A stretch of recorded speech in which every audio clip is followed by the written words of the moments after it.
And we're back, and not only are we back, but one of my favorite segments, Megan, is back too. Tropical Tuesday. Hey, is your mic good over there on your Yeah, end? I think it is. Can you hear me pretty good? You're okay. You're just a little low. Yeah, here, let me go ahead and try to bring it up just a little bit more. So, 1 second, guys. We're getting everything organized here. Again, we're bringing back Tropical Tuesday. We're going to be talking a little bit about Tropical Storm Cristobal. It's a storm that made landfall down in Louisiana and continues to kind of make its way on off to the north. Can you hear me a little bit better now, Megan? I hear you a lot better. I'm just glad we got Excellent. the audio good to go. So Yeah, excellent. Yeah, Megan, this has been a pretty interesting storm, hasn't it? it has been. And you know what's been really interesting is the name itself. I think, meteorologists across the nation really struggle with the sea storm, right? Yeah, I have myself. Yeah.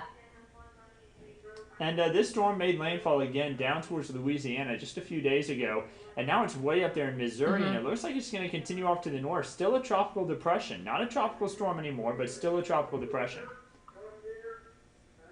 Yeah, Andrew, I actually have a few notes here that I found from the National Weather Service in Milwaukee. They said Cristobal is expected to be only the fourth Atlantic tropical cyclone remnant to move over Wisconsin in more than a century of records. So that's pretty fascinating stuff there. Wow, that is pretty fascinating. This storm, it's also packed a little bit of a punch. Whenever it made landfall down towards Louisiana and the Mississippi coast, and it has to do with where it made landfall. The angle at which it hit the coast caused for a lot of storm surge for our friends down there towards the Louisiana and Mississippi coast. And we even had some impacts here in Texas, and we're going to be talking more about that here in a moment. But man, Megan, you said what number storm to move across the Wisconsin area? This storm is going to be the fourth. The previous three tropical storms were Hurricane Gilbert, an unnamed hurricane, and that was back in 1949. And for us closer to home, it's actually the Galveston hurricane back in the 1900s. So that's pretty interesting there too. It made, that north track. Yeah, that's pretty cool. We see a few hmm people starting to comment now. Matthew is in. Hello, Matthew. I hope you're doing well today. Uh, I see. I love the name Cristobal. Yeah, it's been an interesting name to have. Some of these names can be kind of challenging. I know that there were a lot of spoofs whenever Hurricane Joaquin came out. There were some meteorologists out there that were Right. saying Joaquin. Of course, we know that's Sometimes the Joaquin. names are complicated. Sometimes the names can be complicated, just like how sometimes town names can be difficult in certain areas. We do have some challenging town names here in Texas. Up towards where you used to work, Megan. They call it Salado. Down here, it's the Salado Creek Greenway. And Mahia got me my first day there. At Yeah, least we have, the next storm is Dolly, so that's a lot easier. that is that for many people at least. Many people that tends to Yeah, be a little bit of an exactly. easier um, name. So Matthew says, "Hey, Andrew's back in the hmm studio." Matthew, that's right. I'm back in the studio now. At least our little special digital rapid response center here at work. I'm back in. Ainsley says hello. Hello, Ainsley. I hope you're doing well today. See a hello from Karn City. Hello to you. I hope you're doing well. So again, still a tropical depression. This storm or this system, rather, still has 30 mile per hour sustained winds. So that's just tropical depression grade. It's not a tropical storm anymore. Those winds aren't strong enough. And it's moving north northeast at 25 miles per hour with a central pressure of 992 millibars. And we can see where the storm made landfall. That little track that recorded where it made landfall, that's an area called just west of there, just west of the line, is Grand Isle, Louisiana. And just east of there is actually an island, Megan, that has a little bit of a tie to Texas. At least someone who used to go there has a tie to Texas. So Jean Lafitte is a pirate, a former pirate, rather, that used to be down there towards New Orleans.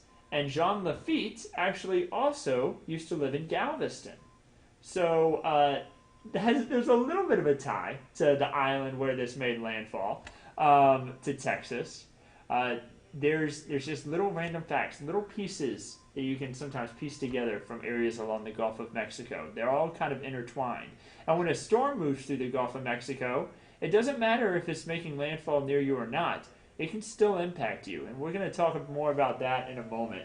But again, the area that was most impacted was the Louisiana coast and the Mississippi coast. You can see in the satellite loop where the storm really went through, Megan. Yeah, you definitely can. You know, we were watching videos of storm surge too. We've taught in previous, Cloudy with a Chance of Learning talks about how storm motion is important, and also, how the storm moves toward the coastline, and what side of the storm is considered the worst part, especially when it comes to wind impacts and also storm surge impacts. Yeah, and we're going to be talking all about that, guys. We're going to be talking about how storm surge was a big factor in this storm, why storm surge was so serious, and why the area had such bad storm surge that did see it. First of all, before we jump too far into that, let's talk about this 2020 Atlantic hurricane season. Megan, you mentioned earlier, Dolly is the next name. I think it's a lot easier to pronounce. Yeah. A lot of meteorologists have had trouble pronouncing the sea storm name, but, not everyone's perfect, of course. But, Yeah. They've had an above average season, and honestly, that's exactly what we're looking at so far. Yeah, I mean, Cristobal was the first named storm of the 2020 Atlantic hurricane season. And I say of the season, not the year, because we had Arthur and Bertha, which occurred before the season even started. So we had two storms named before the season started. Then as the season started, we had Cristobal named, and then Dolly's next, and then we'll continue to go through the list. Hopefully we end up with a lot of named storms that don't impact land. Remember, we don't like it when these storms make landfall, and we don't like it when they impact land. So it's a part of Earth. These storms transfer heat to the poles and kind of try to even out the temperature across the world. So they're necessary. It's just a lot better whenever they don't impact land, at least for us. So this storm moved straight north pretty much into Louisiana, right around the mouth of the Mississippi River, just west of it, and then made its way up into Mississippi as well. The storm movement played a big factor in this, Megan. That front right quadrant, that seemed to be the part of the storm that hit Louisiana and the Mississippi coast. And it's also important to remember, these tropical systems move counterclockwise. So that's why we always consider that front right quadrant, a lot to say there, as the maximum storm impact, because you have that counterclockwise flow. Yeah, so the winds were basically, with that area where the storm made landfall, pushing the water onto shore there, which can also make for more storm surge. Now the front left quadrant, which hit near Morgan City, Louisiana, we didn't hear a lot about any damage in the Morgan City, Louisiana area, because that's where the weaker side had hit, where there's still significant storm surge, but it's typically not as strong. The back right, significant wind, and back left is typically weaker, but can still be considered dangerous. Now, the area where this storm made landfall, I'm going to bring us back to this graphic, that shows an area of the Gulf of Mexico, and really the United States, where it's a lot more shallow. And I'm actually going to go ahead and circle that too. This area is very shallow, and if you remember our previous Cloudy with a Chance of Learning talks, we talk about how a shallow sea shelf can lead to more water being pushed on shore. So while you could say this is just a tropical storm, the storm surge was still up to 5 feet in some areas, and possibly even more. I mean, it was a lot of water that was getting pushed onto land, and we're going to show you some images here in a moment that are going to show where piers were broken up. There was some damage where water was pushed over roadways, and it all had to do with where this storm hit and the part of the storm that hit there. Notice where the front right quadrant moved ashore. It was right through here. And a lot of the water was actually also pushed into Lake Pontchartrain, which we've talked about before, acts more like a bay rather than a lake. Lake Pontchartrain is this big old body of water right here. So again, if y'all have any questions, please feel free to ask. I'd be happy to answer them. I see there was a Hurricane Andrew way back. That's right. There was a Hurricane Andrew way back in the day, and yes, most of the names are of Spanish origin. That's correct too. And Hurricane Andrew was back in, I think it was 1992. It's 91. It was 92. I'm almost certain of that. But that was down in Homestead, almost said Louisiana, Florida, which is just south of Miami. It caused a lot of damage. Storm surge was not the big issue with Andrew. It was wind. The wind was a major problem in Homestead, and then the storm made its way into the Gulf and then hit the northern Gulf of Mexico as a weaker system. So that's a little off topic, but I just wanted to quickly talk about that storm too. Grace says, hi Andrew, hi Megan. We're getting a severe storm moving in this afternoon in San Antonio, asking the question, not saying that that is happening. We may see a brief period of rain, but the chance for rain is lower. We'll talk a little bit about that a little bit later on. But let's talk a little bit more here about, again, why the surge was so bad down there on the Mississippi coast and the coastal Louisiana area. We had a lot of water pushed on shore, Megan, and you can kind of see that water creeping up onto the beach here in this graphic.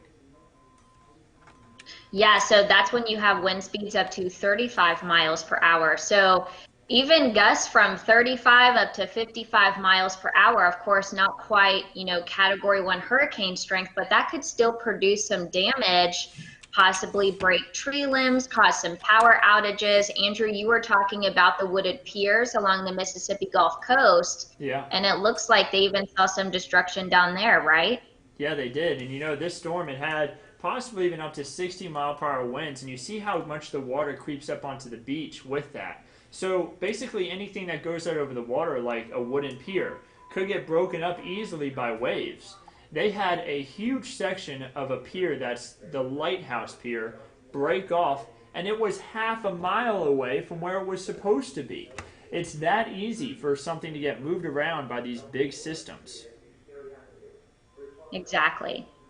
So you see from 55 to 75 miles per hour, that would be the realm where we had Cristobal make landfall.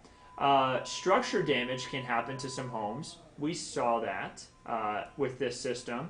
Trees can be uprooted. We saw that with this system too, especially down towards our friends in Louisiana.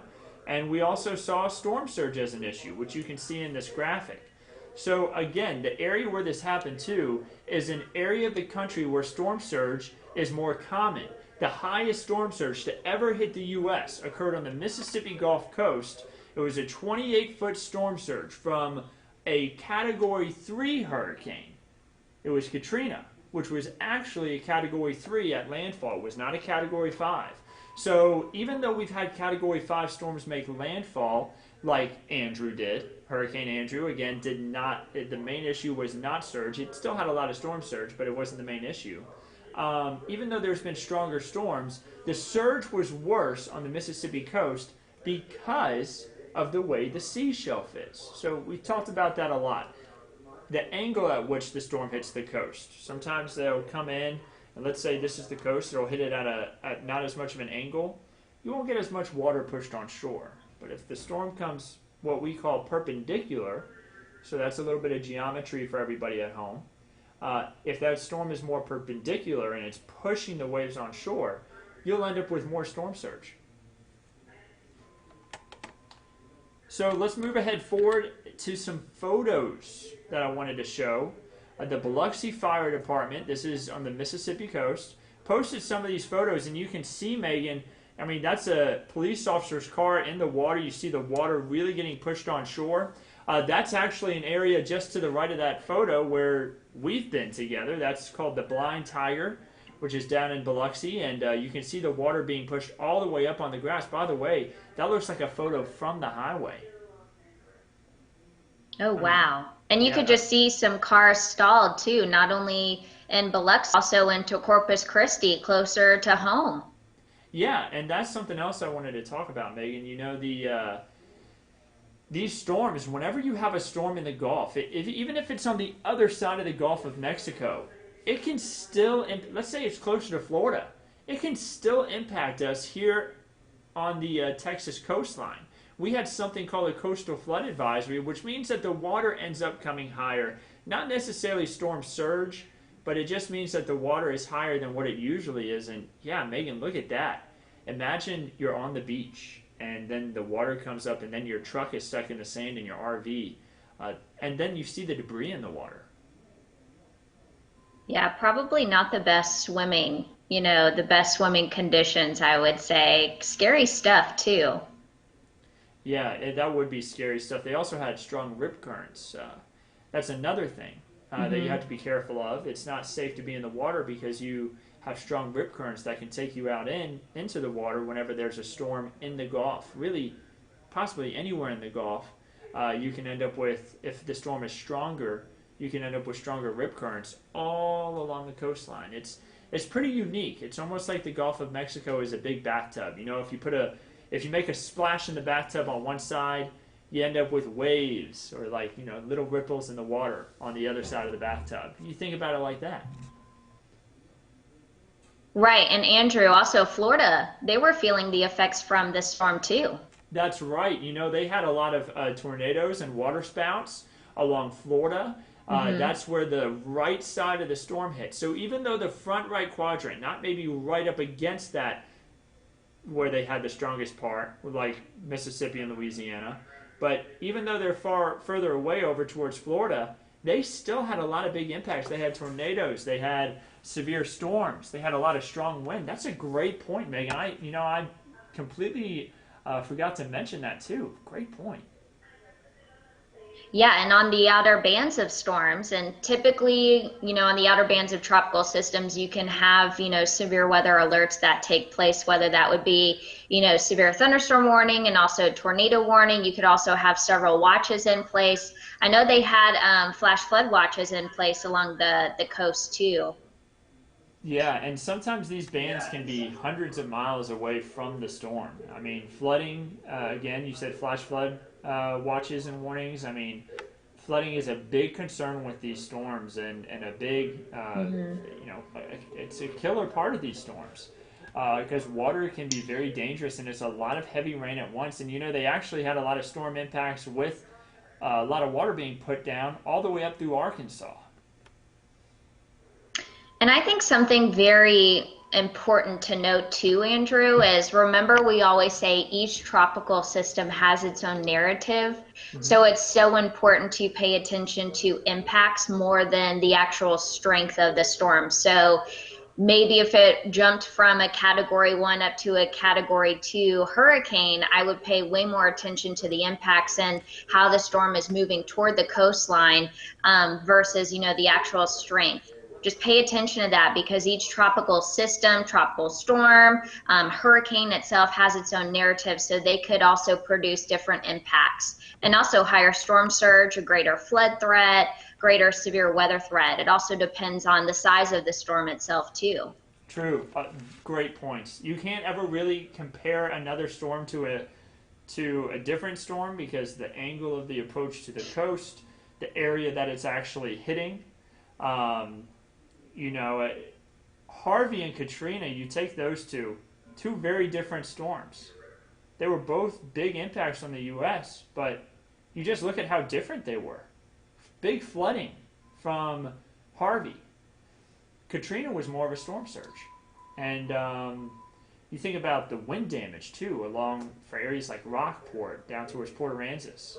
That was a tough storm that Harvey did, and Katrina, it was very different. It was a bigger storm surge impact rather than what Harvey did. So, not saying Harvey didn't produce storm surge, but there was definitely a lot more with Katrina compared to Harvey. And Andrew, I'm glad you brought up Harvey because the weather pattern also plays an important role when it comes to tropical systems. The big difference between Katrina and Harvey was the wind pattern. You know, Hurricane Harvey, it was sandwiched in between two areas of high pressure, so it couldn't really go anywhere. It just sat there and continued to dump rain.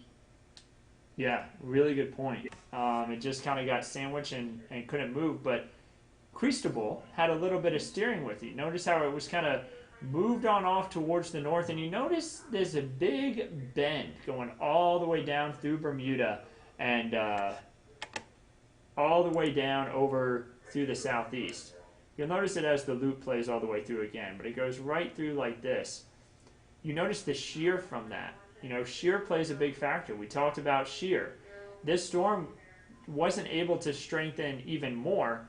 You know, it came from a similar area to where Hurricane Michael had formed a few years back, which formed into a major hurricane before it made landfall on the Florida Panhandle. But this storm wasn't able to intensify as quickly, first of all, because it's earlier in the season and the Gulf of Mexico isn't as warm yet, but also there was some shear in play that kept this storm from being able to get as strong as what it could have gotten. So that's good news to see there. But, you know, we talked about the Texas coast impacts, how we had coastal flooding occurring along the Texas coast, and it was impacting some drivers there on the beach, and some of those people who were just along the beach for the weekend. But, Megan, this storm is also impacting us right here in South Texas. Not exactly in the same way, though, as what you would expect from a tropical system, right? Right. So we've talked about the ingredients, at least some of the main ingredients to fuel a tropical system being heat and humidity. So moisture from the ocean water. You know, Andrew, you were talking about warm sea surface temperatures. That's also, you know, a big role in how fast these tropical systems will organize and get their act together. Now, remember that tropical systems, they spin counterclockwise. So since we're on the west side of that system, all the heat that the tropical system is just kind of done with will just rush our way, along with the moisture. I mean, dew points are just crazy, especially today, hence why we have that heat advisory. And by crazy dew points, I mean over 75 degrees in spots, just like Beeville, George West, Pleasanton, and Floresville. Just very sticky out there. But since we're on the west side of the storm, you know, all the heat and all the moisture that supplied the storm over time to help it really amplify, it's just kind of exhausted out into the atmosphere. Yeah, and something good that over time will happen as the storm continues to move off away, it is going to bring down some continental air, which is going to be drier. You already see that in Del Rio and Rock Springs at 25 to 34 degrees, a nice cool front that is helping to bring through.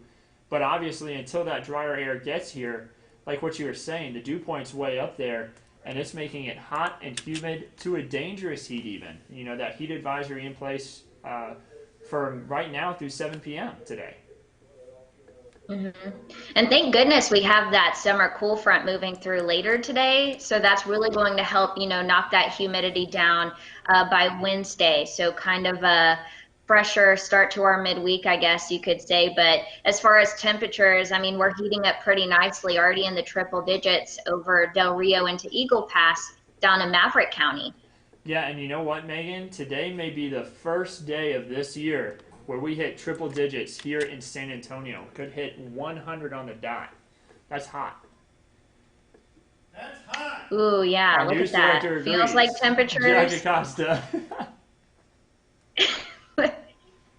What did he say? He said that's hot, and you can put Yeah, that 10 is hot. exclamation Yep. points behind that because it's extra hot due to how high our dew points are. You see how the humidity plays a Yep. factor too. Now, Rock Springs, that's where the drier air's already arrived, Megan, and you can see that the dew points, you know, since the dew points are lower, they're not as hot. 87 is what it feels like in Rock Springs compared to 109. 114 is what it feels like in Port Lavaca. That's a scorcher. Meanwhile, in Kerrville, still feeling like 101. Yeah, that's not too far away from Rock Springs. So you see that drier air, man, it plays a huge factor, and you're really going to notice that over the next few nights too. So even though we're talking tropics, and you would think here in South Texas, even in San Antonio, we're a little bit further away from the coast. You would think, this storm is way far away from us. It still has a huge impact on our weather pattern. Plays a huge role.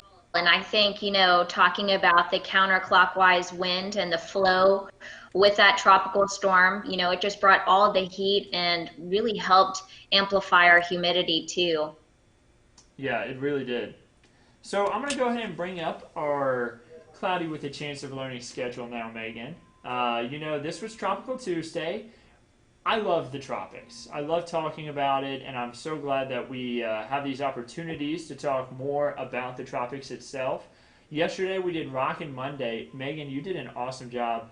Big kudos to Megan. She actually makes a lot of the graphics that we use here. They're really cool, exciting graphics, and really informative. And Megan, huge shout out because you have a keen eye for that. I can't make it look as organized and nice as you do. That's for sure. The rockin' graphics, we have a lot of puns in that talk too. Oh yeah, we did. Climate classifications are on Wednesday, so that's tomorrow. Be sure to tune in for that. Climate plays, it's a big part in what we do with forecasting. Because of climate information, it lets us know what we typically have in a certain part of the U.S., what kind of weather we typically get. Climate is important. It lets us know what kind of weather we're used to having in a certain area. Weather on the roads is on Thursday. That'll be a fun topic too. And then, of course, Fun Time Friday. Every Friday, we take your photos and any of your drawings that you did throughout the week, and we share them right here on our Cloudy with a Chance of Learning classrooms every Friday at 1 p.m. So be sure to send those in to us. We'd love to share them. Again, if you're new to this is Cloudy with a Chance of Learning. We do it every day, Monday through Friday at 1 p.m. We keep the learning going as we head throughout summer. We're continuing this all the way throughout summer, guys, so make sure you continue to tune in. If you wanted to watch these again, we do have them on YouTube, right, Megan? We do. I think that's going to be the easiest spot to find them. Go under the Weather Classroom playlist and you'll find all of our videos there. So, not last Tuesday, but I believe the week before we talked about the tropics too. Correct, Andrew? Yeah, it was Okay. kind of tropical related, but it was we talked about sea breezes. So, kind That's of right. tropical related. And then the week before that, we talked a little bit about Bertha. Mm-hmm. Yeah, so we've already been talking about the 2020 Atlantic hurricane season. So very interesting videos. I think the easiest spot to find all of our Cloudy with a Chance of Learning talks will be on YouTube under our playlist, but they're live on Facebook and YouTube every day at 1 p.m. So make sure you join us tomorrow on Wednesday. Yeah, and Ainsley says she's signing off, so thank you for joining us, Ainsley, and thank you to everybody who joined us from home today. We'll be on again tomorrow at 1 p.m., so be sure to tune in.